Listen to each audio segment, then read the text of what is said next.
bulan di mana kita akan merayakan Natal. Uh, ada sesuatu yang berbeda di bulan Desember.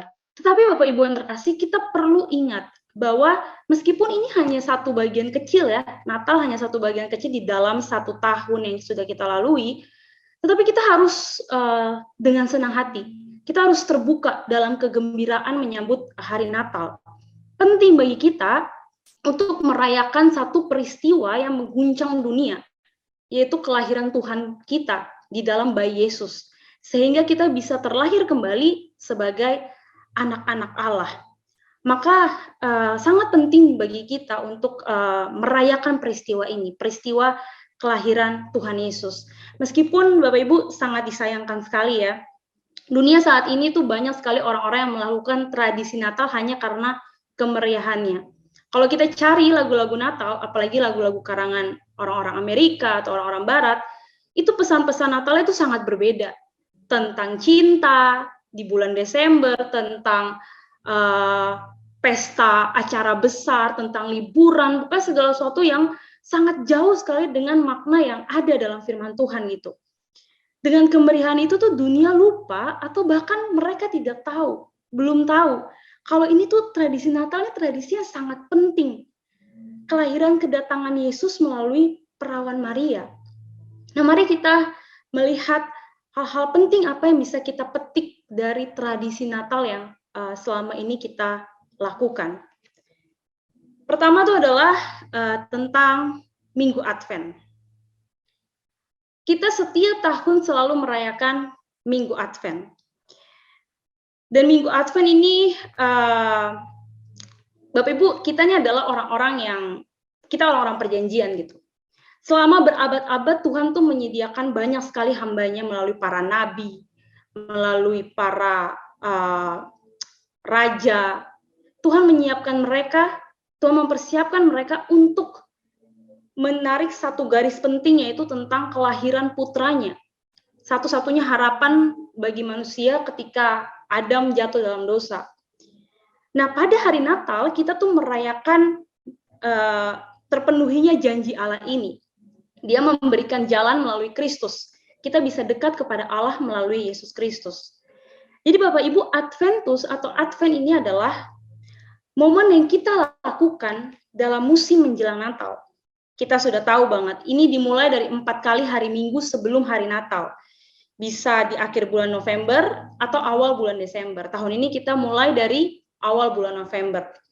Jadi ini tradisi untuk menjelang hari Natal. Tetapi Bapak Ibu yang terkasih dalam Tuhan, saya ingin membacakan 1 Petrus 1 ayat 10 sampai 12. Firman Tuhan mengatakan demikian. Keselamatan itulah yang diselidiki dan diteliti oleh nabi-nabi yang telah bernubuat tentang kasih karunia yang diuntukkan bagimu, yaitu Roh yang sebelumnya memberi kesaksian tentang segala penderitaan yang akan menimpa Kristus dan tentang segala kemuliaan yang menyusul sesudah itu.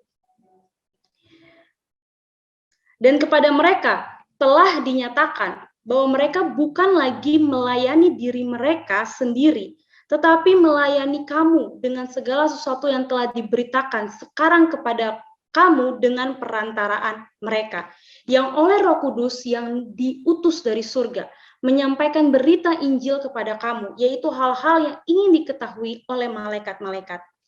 Bapak Ibu yang terkasih, 1 Petrus pasal 1 ayat 10 sampai 12 ini mendeskripsikan dengan jelas tentang apa yang kita lihat kembali selama masa Advent Natal. Selama 4 minggu, itu seolah-olah kita, masa Advent ini seolah-olah kita ini sedang ditarik gitu, ke momen di mana kita melihat sebuah gambaran gitu. Gambaran tentang orang-orang selama bertahun-tahun, beribu-ribu tahun, para nabi itu, orang-orang yang bernubuat itu, mendatangkan, merindukan kedatangannya juru selamat yang mereka nubuatkan itu, yang Allah sampaikan kepada mereka itu. Mereka menanti hal itu. Bahkan umat Allah yang menubuatkan kasih karunia itu, yang menubuatkan tentang kedatangan Kristus ini, mereka tahu bahwa mereka tidak akan melihat itu. Mereka tidak diberikan kesempatan untuk melihat. Mereka hanya memberitakan, bernubuat. Di dalam ayat 11 dikatakan bahwa orang atau waktu apa yang ditunjukkan oleh Roh Kristus dalam mereka. Jadi mereka hanya memberitahukan apa yang ditunjukkan. Mereka menunggu, tapi mereka tidak diberikan kesempatan untuk melihat Kristus itu. Maka itu penantian yang sangat melelahkan untuk mereka saat itu. Tapi faktanya Tuhan hanya mengungkapkan kepada mereka. Dan di sini dikatakan mereka bukan melayani diri mereka sendiri, tetapi mereka melayani kamu, yaitu Bapak, Ibu, dan saya. Agar segala sesuatu yang diberitakan sekarang kepada kita melalui perantara mereka itu, perantara para nabi itu. Mereka melayani kita. Kita adalah orang-orang yang sudah sudah mengetahui dengan jelas tentang kelahiran Yesus itu. Kita mendengar Yesus sudah lahir. Kita orang-orang Kristen yang sudah menikmati karya keselamatan Kristus itu ketika dia lahir. Sedangkan mereka menanti selama berabad-abad.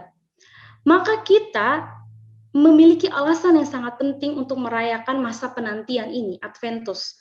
Jadi masa Advent ini tertulis sebagai masa di mana melambangkan sebuah penantian itu. Penantian dari kegelapan lalu muncul terang. Kita merayakannya selama 4 kali sebelum sampai tanggal 25 Desember. Jadi satu persatu lilin itu dinyalakan setiap minggu untuk menandakan bahwa terang itu ada. Terang itu akan datang gitu. Penantian itu pasti akan datang. Jadi masa-masa Advent ini menggambarkan bahwa tentang penantian kelahiran bayi Yesus saat itu. Tetapi Bapak Ibu yang terkasih, Advent tidak hanya berhenti sampai di situ. Masa Advent yang kita rayakan ini tidak hanya berhenti sampai mengingat memori yang lalu gitu, mengingat peristiwa penantian juru selamat itu. Saat itu mereka tidak tahu juru selamat akan datang dalam rupa apa. Mereka tidak tahu. Tetapi saat ini kita sudah tahu juru selamat itu datang dalam rupa Kristus, Yesus itu. Kita pun saat ini masih masih terus melakukan Advent, tapi bukan hanya berhenti sampai Advent menyambut bayi Yesus itu. Tapi kita juga masih menunggu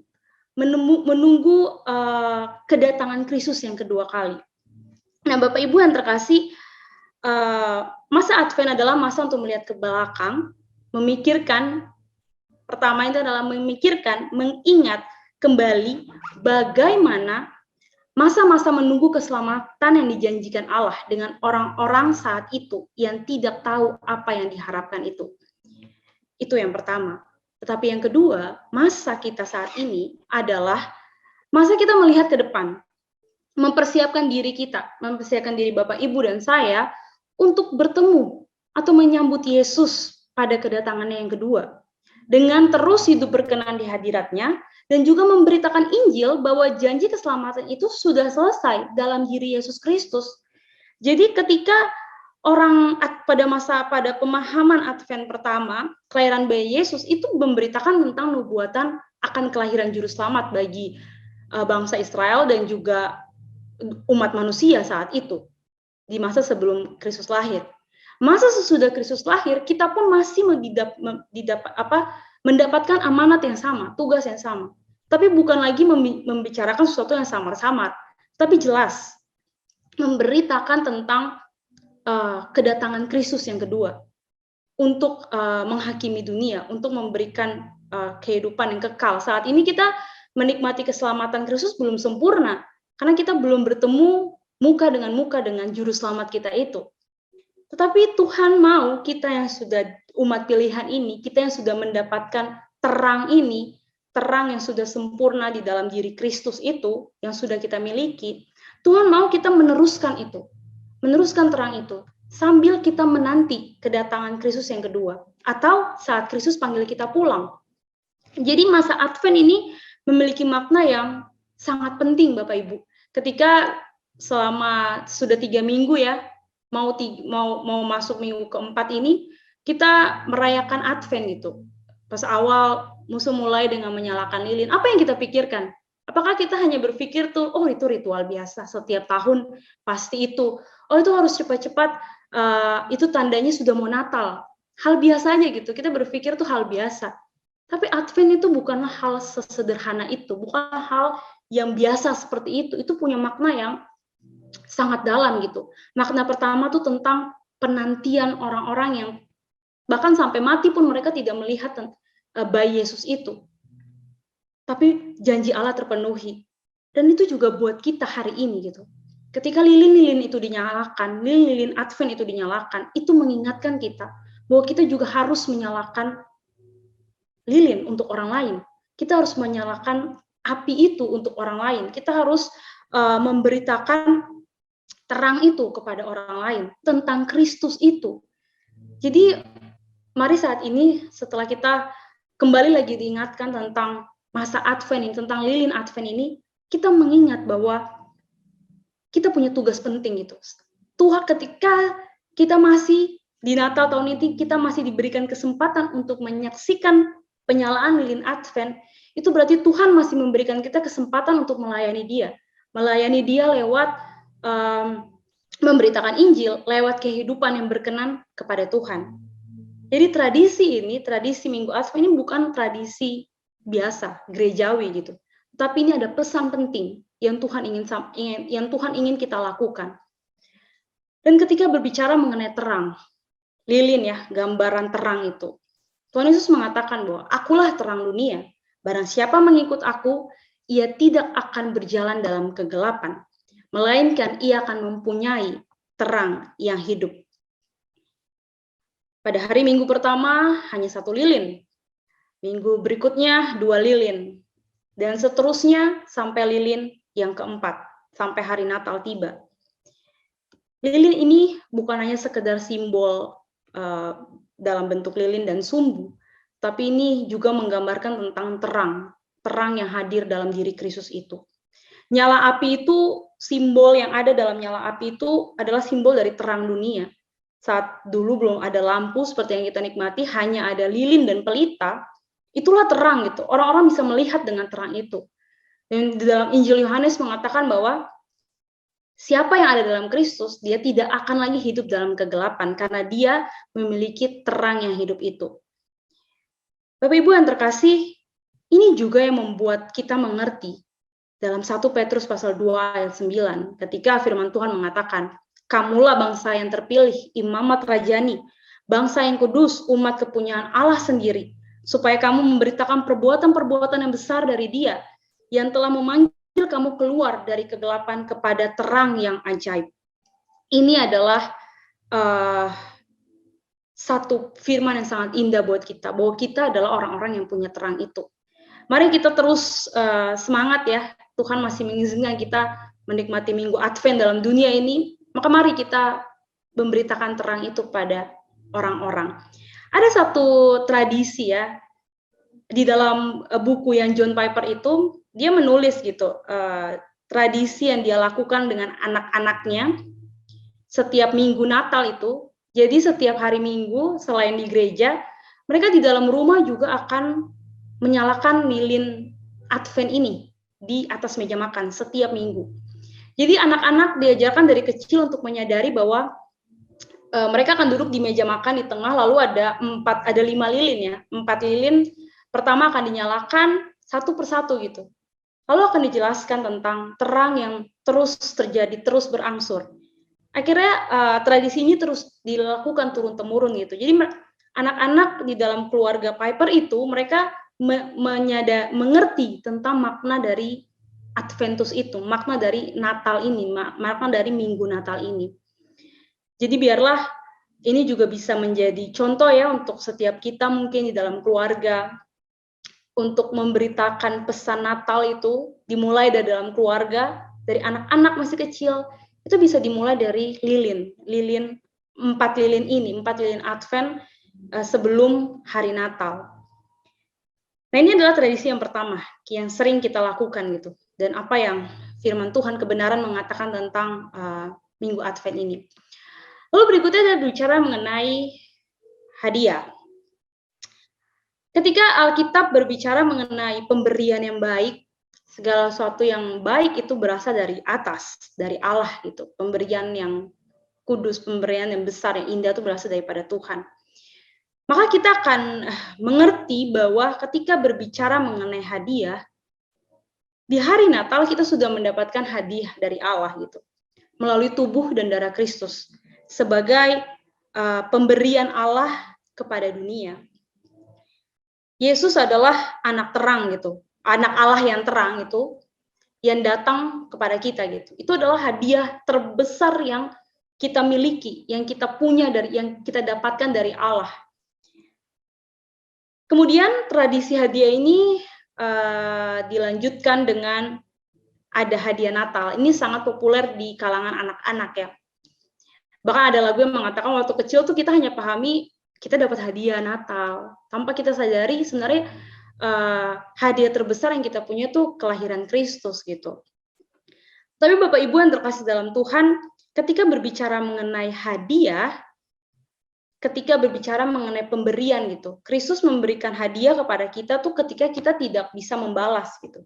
Kita tidak bisa membalas apa yang Kristus berikan buat kita, karena dia memberikan hidupnya gitu buat kita. Kita nggak bisa balas itu. Maka kita sebagai anak-anak Tuhan, ketika kita ingin memberikan hadiah di hari Natal kepada seseorang, kepada orang lain, kita harus punya konsep pemahaman bahwa aku memberikan hadiah bukan karena ini sekedar perayaan Natal, atau bukan karena aku ingin mendapatkan hadiah lagi, tetapi aku memberikan hadiah karena aku ingin memberi gitu, memberi dengan penuh, dengan sukacita tanpa mengharapkan balasan daripada orang itu. Aku memberi karena aku sudah mendapatkan lebih daripada dari Kristus gitu. Aku sudah mendapatkan hadiah yang terbesar, maka apa yang aku punya, aku ingin berikan kepada orang lain. Alkitab sudah menjelaskan banyak sekali tentang hal memberi gitu. Ketika Tuhan Yesus memberikan contoh bahwa ketika engkau memberi, berilah dengan tulus gitu. Bahkan ketika di dalam Matius pasal 25, kalau tidak salah itu firman Tuhan mengatakan ketika Tuhan mengatakan bahwa ketika engkau melayani orang yang paling miskin, ketika engkau memberikan pakaian kepada orang yang tidak memiliki pakaian, kepada mereka yang paling hina, itu engkau telah memberikannya kepadaku gitu. Engkau telah memberikan kepada Yesus gitu, kepada Tuhan Yesus. Nah, Bapak Ibu yang terkasih, Yesus mengajarkan kepada kita untuk memberi kepada mereka yang membutuhkan. Bukan, memang menjadi tradisi ya untuk anak-anak sekolah minggu, untuk kita juga yang dewasa mungkin cross kado ya, tukar kado. Tetapi sebenarnya ketika berbicara mengenai pemberian, tidak hanya berbicara mengenai tradisi tukar kado atau tradisi memberi kado Natal untuk anak-anak sekolah minggu. Tetapi Tuhan ingin kita memahami pemberian yang berdasarkan Kristus yang adalah teladan itu. Yaitu kita memberikan kepada mereka yang membutuhkan. Pada orang-orang yang mungkin tidak akan mampu untuk membalas kita gitu. Orang-orang miskin atau orang-orang yang kita tidak layak untuk, maksudnya mereka tidak layak untuk mendapatkan hadiah, tapi kita memberikannya dengan penuh belas kasihan, dengan penuh kasih, atas dasar kasih. Itu yang Tuhan inginkan. Firman Tuhan mengatakan, memberikan bukan karena berdasarkan apa yang engkau punya, maksudnya berdasarkan hartamu, tetapi apa yang ada padamu gitu. Itu makna hadiah sebenarnya ingin Kristus beritahu kepada kita gitu. Ketika hari Natal, Tuhan ingin kita merefleksikan tentang pemberian itu, tentang pemberian yang besar itu, dan yang bisa kita bagikan itu kepada orang-orang yang benar-benar membutuhkan, baik itu kepada misionaris atau kepada gereja-gereja yang tidak mampu, hal-hal seperti itu. Itu yang Kristus ingin, yang harus kita lakukan ketika kita berpikir mengenai hadiah Natal. Dan hadiah ini biasanya terikat erat ya dengan kakek-kakek tua yang bernama Santa Claus. Ini juga tradisi yang mungkin masih ada ya di beberapa gereja dan di Indonesia, tapi ini masih sangat terkenal di luar negeri sana. Tapi Bapak Ibu, Santa Claus ini tidak seharusnya masuk ke dalam cerita Natal atau masuk di dalam kisah Natal. Ada beberapa hal yang penting yang harus kita ketahui kenapa Santa Claus sebaiknya tidak, bukan sebaiknya, Santa Claus itu tidak perlu ada di dalam nuansa Natal gitu, dalam kita bicara Natal, apalagi kepada anak-anak. Yang pertama, memang ada kisahnya, kisah kehidupan dari Santa Claus ini, tetapi ini juga adalah dongeng gitu. dongeng yang kalau misalnya kita dongeng yang menyenangkan anak-anak gitu. Anak-anak kan suka cerita-cerita dongeng, cerita-cerita dunia-dunia hayal gitu ya. Tapi kita perlu hati-hati gitu. Kita perlu mengarahkan anak-anak untuk tidak mempercayai dongeng Santa Claus ini. Dongeng Santa Claus dengan rusa yang terbang, bawa hadiah masuk ke cerobong asap, atau memberikan hadiah di dalam kos kaki gitu. Jangan sampai anak-anak mempercayai bahwa ini tuh benar-benar kisah nyata gitu. Ada pemahaman barat yang mengatakan bahwa Santa Claus itu benar-benar ada, padahal kan tidak, orang tuanya gitu yang kasih hadiah. Kemudian yang kedua, akan terjadi kekeliruan pemahaman di dalam pemikiran anak-anak gitu. Akan terjadi misunderstanding gitu di pola pikir anak-anak. Dikatakan ada satu artikel yang menulis seperti ini. Seorang anak-anak tuh tidak akan menjadi misunderstanding gitu. Mereka jadi bingung antara ini Natal tentang kelahiran Yesus atau tentang Santa Claus. Sangat sulit bagi seorang anak kecil untuk memilah-milah imajinasi mereka gitu. Maka itu kita seharusnya sebagai seorang Kristen, sebagai seorang anak Tuhan, kita harus membawa anak-anak memahami kebenaran firman Tuhan sejak dini, pada usia berapapun itu. Jadi hindarilah apapun yang menghambat atau mendistorsi pemahaman itu. Apa yang akan keliru dari pemahaman mereka?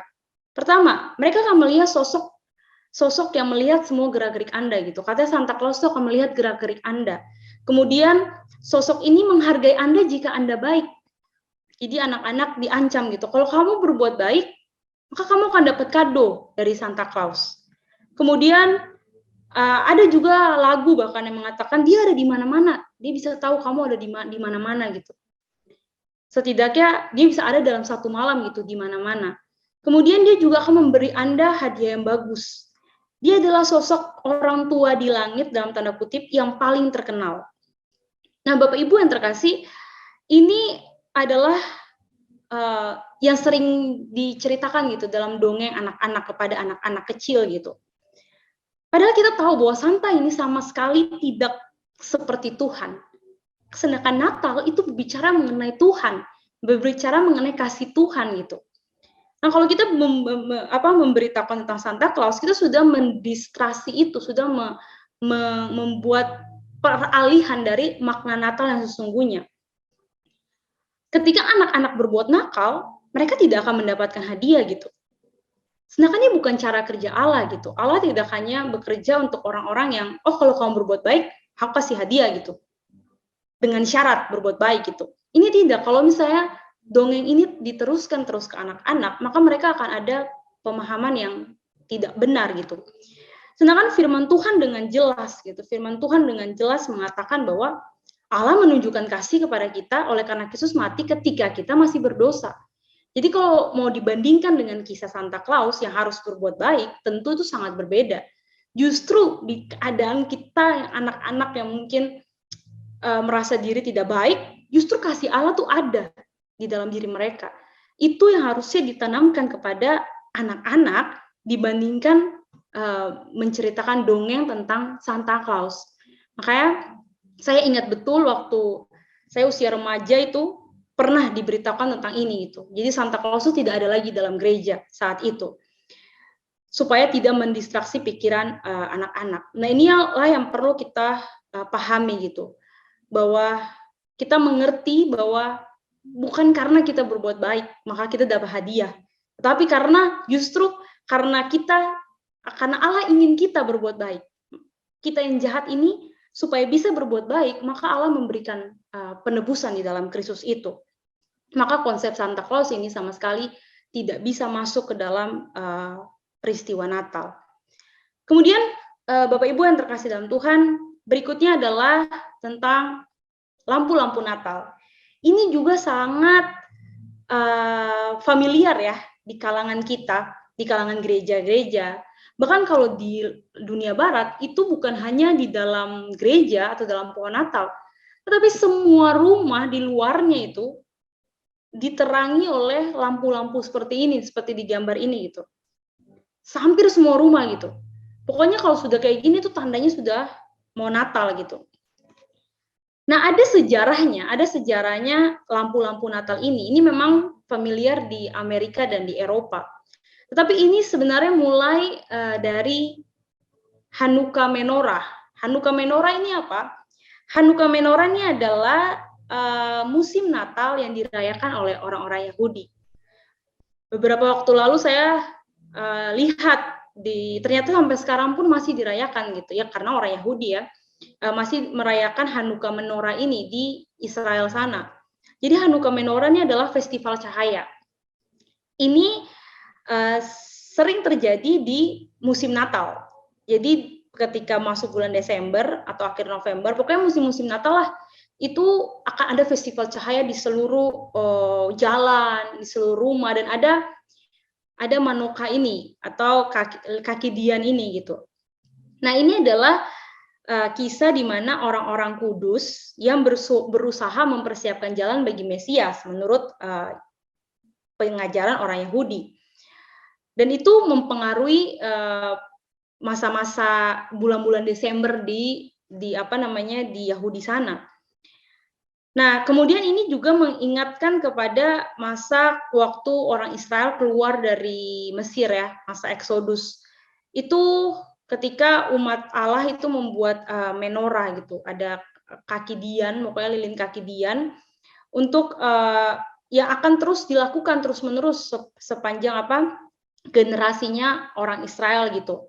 Sampai pokoknya itu lambang terang gitu, lambang sebuah mereka keluar, mereka bebas dari Mesir itu, dari perbudakan itu. Nah, ini pun masih terus dilanjutkan sampai saat ini di Yahudi sana, di orang-orang Yahudi sana. Nah, Bapak Ibu yang terkasih, kaki dian ini juga ada dalam Alkitab ya. Kaki dian ini ada dalam Alkitab ketika orang-orang Yahudi mereka beribadah, mereka menyalakan kaki-kaki dian ini. Jadi ini adalah terang yang ada gitu, dan kemudian diadopsi oleh orang-orang Barat sehingga mereka menggantinya dengan lampu gitu, dengan lampu-lampu gitu, lambang terang Natal, pokoknya kemeriahan lah intinya, kemeriahan Natal.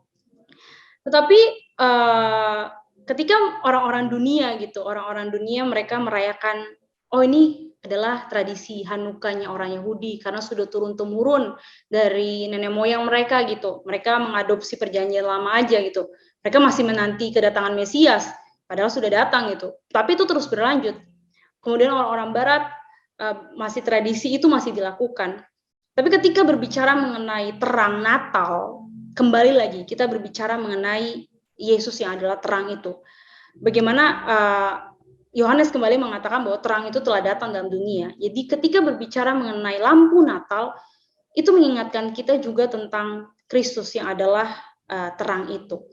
Ini Bapak Ibu yang terkasih, inilah yang bisa kita lihat ya tentang tradisi dari orang-orang Yahudi tentang Natal menorah ini, tentang lampu, tentang festival cahaya yang akhirnya sampai sekarang itu diadopsi oleh orang Barat, dan kita pun masih menggunakan lampu-lampu Natal untuk menghias aja gitu, untuk sebuah kemeriahan di hari Natal itu.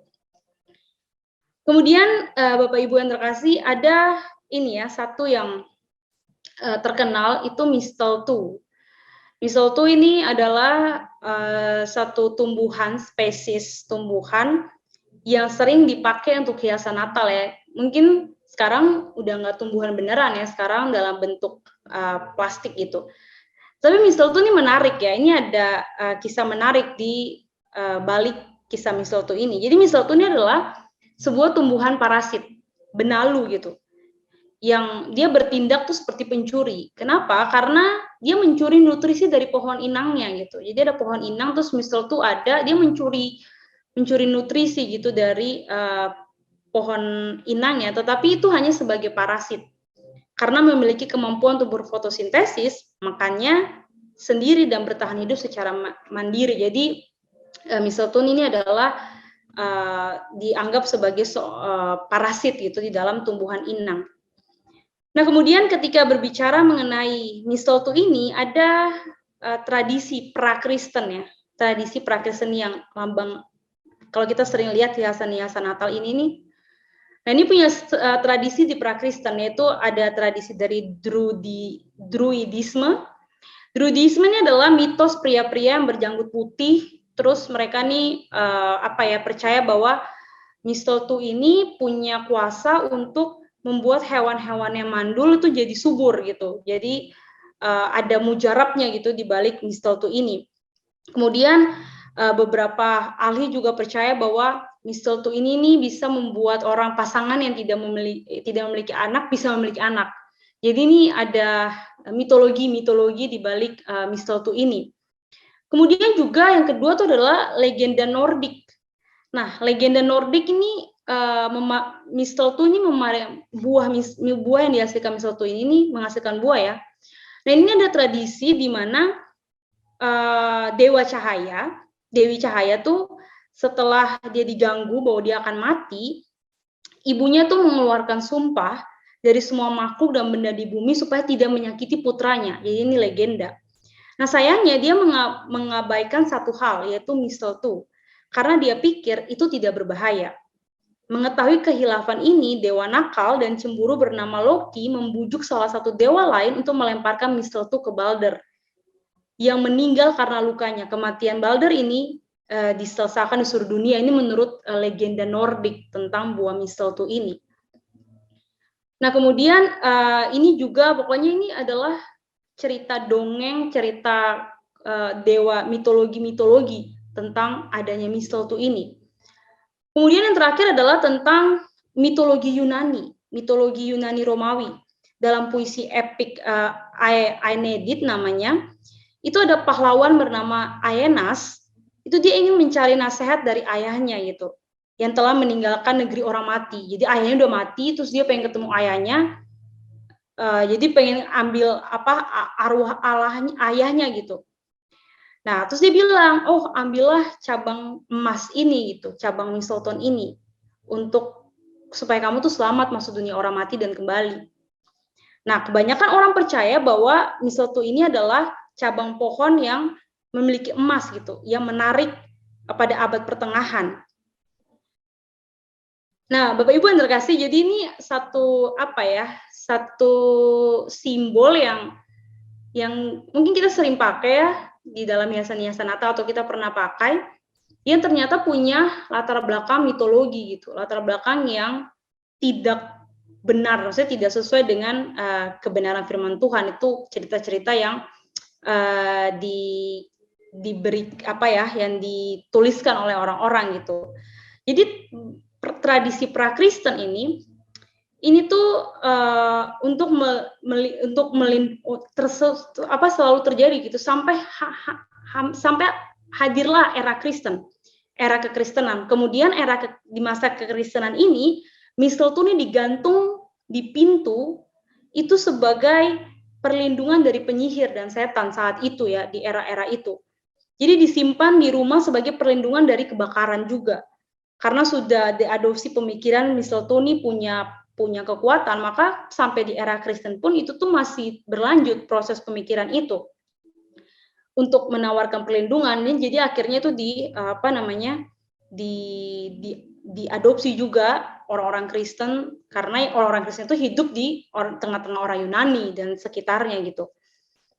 Nah, tapi Bapak Ibu yang terkasih, tentu ketika kita sudah mengetahui kebenaran, kita percaya bahwa ini adalah dongeng gitu, hal-hal yang tidak perlu lagi kita pikirkan lebih dalam gitu. Tapi untuk kita tahu ada sejarah yang mitos gitu, mitos yang cukup panjang yang sekarang pun masih ada gitu di gantungan-gantungan di hiasan-hiasan Natal yang sering kita lihat di mall-mall ataupun di gambar-gambar di dalam media gitu. Nah, Bapak Ibu yang terkasih, tapi biarlah kita tidak terdistraksi terlalu jauh ya dengan mistletoe ini, tetapi biarlah ini kita menjadi sebuah pengingat bahwa kita tidak membutuhkan hal-hal kuno untuk melindungi diri, apalagi untuk bertemu dengan arwah-arwah di luar sana, atau untuk sebagai obat mujarab untuk apa gitu, itu sudah tidak penting lagi semua itu. Kita punya Tuhan Yesus yang hadir di hari Natal untuk Dia adalah Allah yang berkuasa untuk menjawab setiap doa kita, untuk menolong kita dalam melewati setiap masalah dan pergumulan, sehingga mitos-mitos itu bukan lagi hal yang perlu kita pikirkan lebih dalam gitu, pikirkan lebih penting daripada Kristus itu sendiri. Nah, Bapak Ibu yang terkasih, itu adalah lambang-lambang yang salah satu yang ada ya di dalam kebiasaan kita sepanjang hari Natal. Tetapi kita perlu mengingat bahwa kita ketika berbicara mengenai tradisi, ketika berbicara mengenai simbol-simbol Natal, kita tidak boleh melupakan simbol-simbol yang sangat penting gitu di dalam Natal. Yaitu itu memang harus terus ada dalam sejarah kita sebagai orang-orang Kristen. Yang pertama yang pasti berbicara mengenai Yesus. Harus ada Yesus di sana gitu. Karena seorang putra, seorang anak telah lahir, seorang putra diberikan untuk kita. Dan pemerintahannya ada di pundaknya. Dia disebut penasihat ajaib, Allah yang perkasa, Bapa yang kekal, Raja damai. Kristus harus ada di dalam Natal. Kita dimanapun kita berada, Kristus harus ada di dalam Natal. Semua kita boleh meriah dengan segala sesuatu, tapi jika tidak ada Kristus, maka itu bukan Natal. Jika tidak ada Kristus, maka kita bisa dibilang kita sesat gitu. Kita tidak menjalankan tidak menjalankan Natal dengan yang seharusnya, yang sebenarnya. Dia adalah Allah yang semesta datang dalam bentuk manusia yang sederhana. Dia lahir untuk menebus dosa kita. Maka kita harus mengingat itu, kita harus merayakan itu. Dia datang juga supaya menjadi imam yang besar bagi kita gitu. Dia mengerti penderitaan Bapak, Ibu, dan saya dalam kedagingan. Jadi itu adalah momen yang penting untuk kita lihat di hari Natal. Maka ketika berbicara mengenai simbol dan juga simbol Natal ya, yang tidak boleh lepas dari ingatan kita adalah tentang adegan dalam palungan. Adegan di palungan ini harus ada gitu. Kita harus memahami, harus punya pemahaman bahwa ada palungan gitu. Ada palungan Yesus, tentang Yesus, ada Yusuf dan Maria, ada para domba, ada para gembala dan juga orang Majus ketika kita berbicara mengenai adegan palungan ya. Di sana ada Yusuf gitu. Ada Yusuf, bapa jasmaninya Yesus. Di dalam ketaatan kepada Tuhan, Yusuf mengambil Maria sebagai istrinya dan menjadi ayah bagi Yesus. Sangat menarik untuk mempertimbangkan bahwa Yesus kemungkinan besar mengalami keterikatan alami yang ada antara seorang anak dan orang tuanya. Yaitu ketika kita melihat gambar-gambar Natal, ada Yusuf di sana. Ada Yusuf sebagai bapa jasmaninya Yesus gitu, Bapa Yesus di dalam dunia. Kemudian Yusuf juga ini menggambarkan seorang yang memegang mandat Allah juga. Dia menjaga Maria, melindungi Maria dan Yusuf dari serangan orang-orang yang ingin membunuh Yesus saat itu. Yusuf menjaga dan melindungi Maria dan bayi Yesus dan Maria. Kemudian ada Maria. Kita tahu bahwa tidak ada manusia yang pernah mengalami atau juga akan mengalami peran unik yang dimiliki oleh Maria sebagai ibu perawan bagi putra Allah ini. Ketika dosa masuk ke dalam dunia melalui Hawa, keselamatan untuk dosa itu masuk ke dunia melalui wanita yang bernama Maria, yang memberikan tubuhnya untuk mengandung bayi Yesus. Bapak Ibu yang terkasih, lambang Yusuf dan Maria ketika simbol ini ada di hari Natal, ini mengingatkan kita tentang peran mereka berdua sebagai hamba-hamba Allah, sebagai hamba-hamba Tuhan yang memberikan diri untuk melahirkan Yesus dalam dunia. Sebuah ketundukan, ini yang perlu kita ingat ketika kita melihat simbol dari Maria dan Yusuf dengan bayi Yesus di dalam palungan. Lalu di sana ada gembala. Kita sering melihat gambar-gambar gembala ya. Gembala ini gembala-gembala di Efrata yang kita kenal sebagai orang-orang kecil di kaum Yehuda gitu. Ketika kita melihat gembala, kita akan mengingat bahwa ini juga merupakan janji Tuhan gitu. Ketika Tuhan berfirman di para nabi gitu, bahwa hai engkau Efrata yang terkecil, yang tidak dianggap, termasuk kaum-kaum gembala ini yang tidak dianggap gitu. Tetapi engkau dari sanalah datang pengharapan. Dari sanalah akan datang, bahkan gembala menjadi saksi pertama yang melihat kelahiran bayi Yesus ini. Orang-orang sederhana, orang-orang yang melaksanakan tugasnya hari-hari sebagai seorang gembala, kemudian dipanggil untuk menyaksikan satu karya yang besar ini. Kemudian ketika berbicara mengenai gembala lagi, kita akan mengingat bahwa Yesus ini juga adalah gembala untuk kita. Tetapi dia bukan gembala yang bukan gembala yang tetap menjadi gembala untuk melindungi domba. Ada sebuah kiasan mengatakan bahwa justru dia gembala yang menjadi domba gitu. Tapi dia menjadi domba yang kudus, dia menjadi domba yang sulung, anak domba Allah gitu, diibaratkan seperti itu. Jadi ini menarik, ini juga merupakan gelar Yesus, gelar dalam kekekalan. Ketika kitab Wahyu banyak mencatat pada akhir zaman tuh anak domba Allah yang di tengah takhta itu menggembalakan mereka. Dia membawa mereka kepada mata air hidup. Tuhan menghapus setiap air mata dari mata mereka.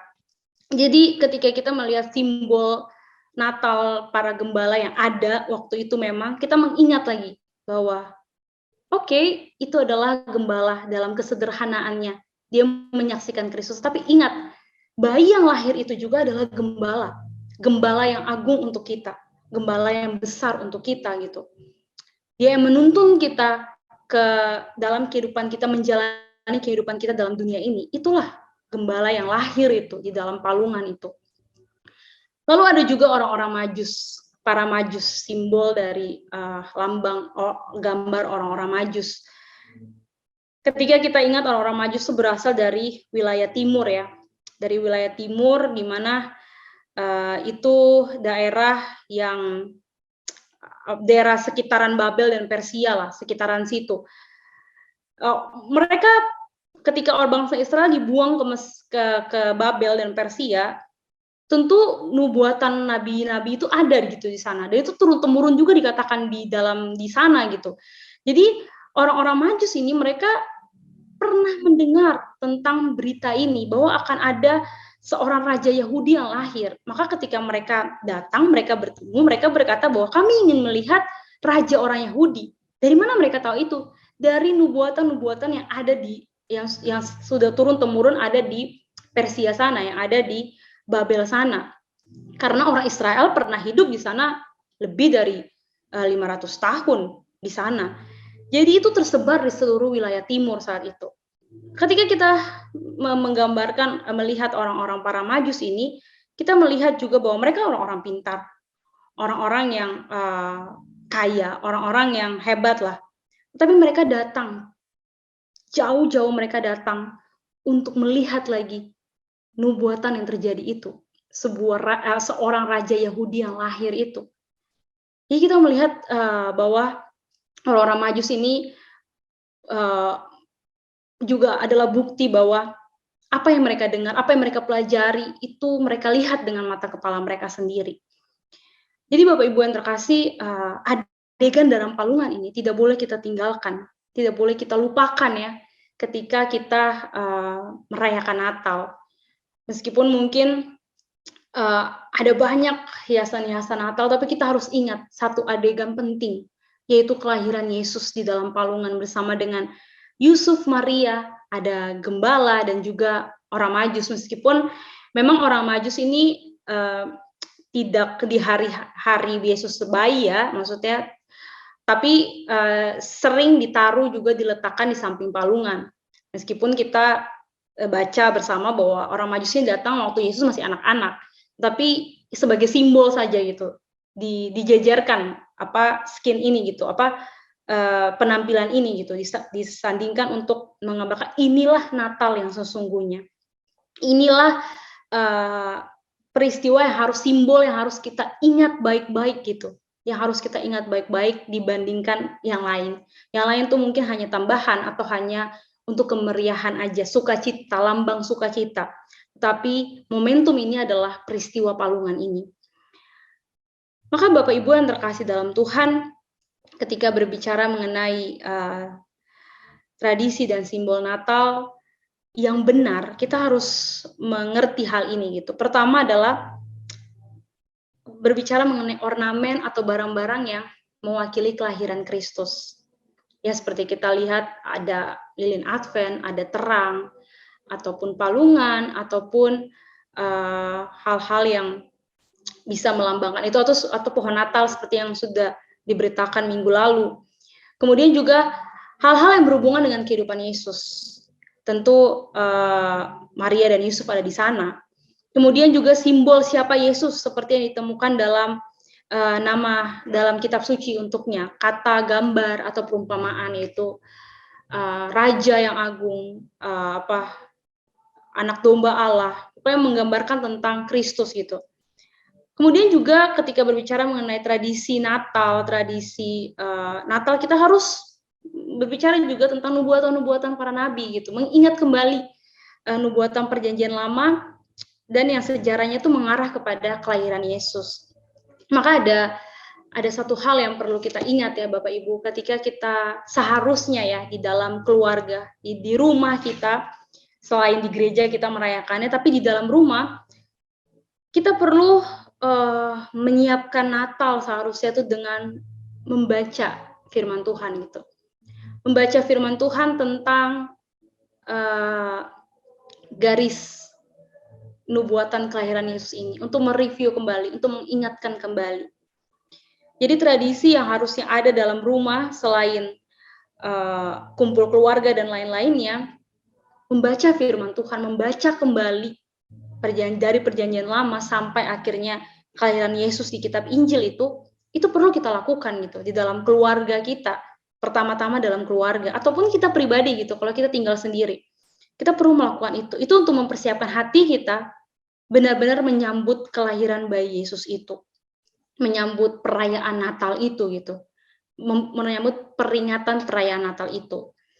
Dan Bapak Ibu yang terkasih, ketika tradisi Natal yang ada dalam keluarga kita, dalam gereja kita, itu berakar dalam kebenaran Alkitab sebagai firman Tuhan yang hidup, maka generasi berikutnya akan melihat bahwa harta terbesar yang dimiliki siapapun adalah harta Allah, yaitu keselamatan itu, janji keselamatan yang Tuhan nyatakan dalam diri Kristus dan yang firman-Nya hidup di dalam Alkitab itu. Maka biarlah kita boleh mengerti tentang makna dari tradisi dan simbol Natal yang kita rayakan selama ini.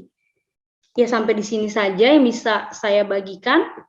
Mungkin ada tambahan atau pertanyaan? Selamat malam, Tuan. Tanya, Ya. Tuan. Oh iya, kok. Kalau Christmas Carol itu tradisi apa itu, Tuan? Oh, itu termasuk tradisi sih, kok. Maksudnya tradisi itu kan berarti itu masuk ke dalam memberi ya. Kita memberi memberi perhatian kepada Christmas Carol, kan maksudnya yang kunjungan kepada orang-orang tua. Ya. Itu tuh saya pernah baca, jadi zaman Perang Dunia Pertama Kedua itu dirayakan Christmas Carol ini gitu di Inggris.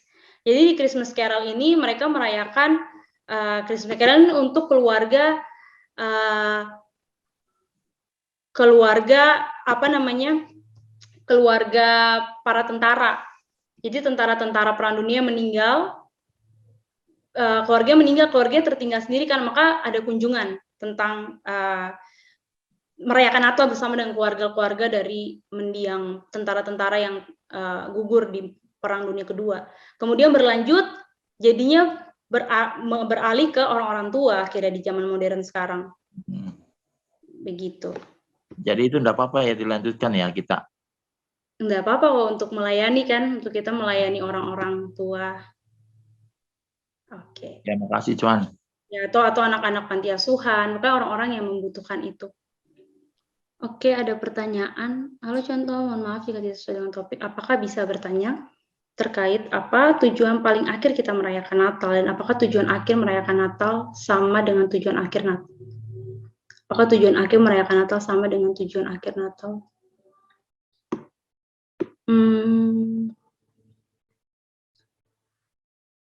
Oke.